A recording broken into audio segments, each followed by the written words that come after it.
Bem, nós vamos contar rapidamente algumas coisas interessantes para que você mesmo pesquise depois e se aprofunde.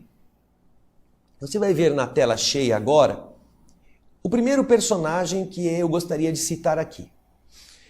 Em 1073 depois de Cristo, foi guindado à condição de Papa, como o número 157 da Igreja Católica, aquele que ficou conhecido como Gregório VII.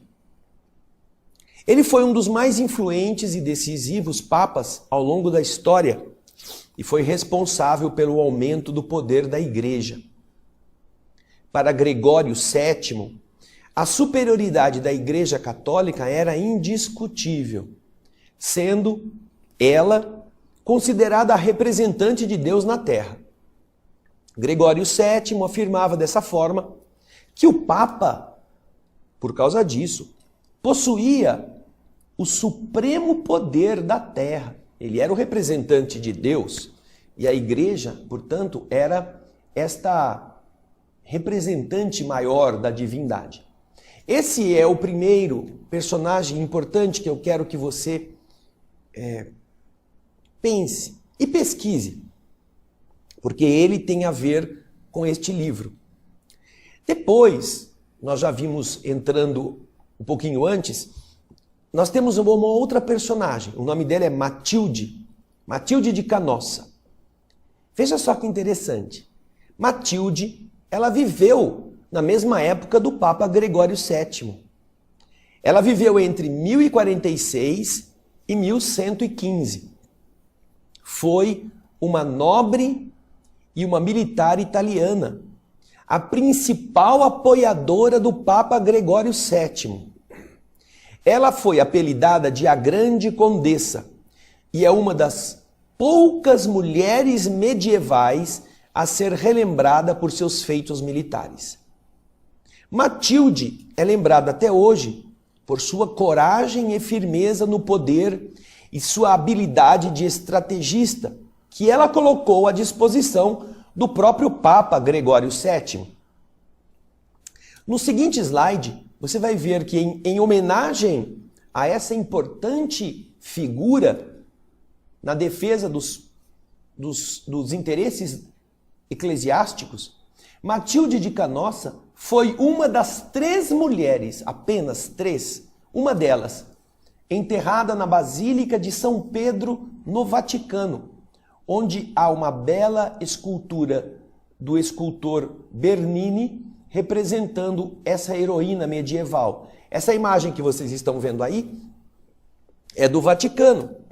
Os que visitarem a Basílica de São Pedro vão ver a representação desse grande artista, esse escultor Bernini, colocada sobre o ataúde onde estão os restos mortais de Matilde de Canossa.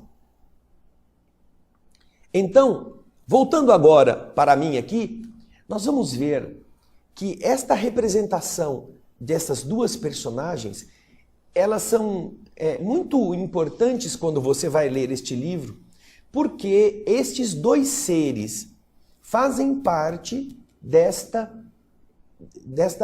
epopeia que é relatada por André Luiz em 1949, referindo-se a espíritos que estiveram conosco quase 1000 anos antes, vivendo na Terra, de tal forma que são identificados aqui por esse mesmo tipo de nomes que eles viveram, e eles se relacionam entre si, recordando-se da etapa em que viveram na Terra com estas personalidades.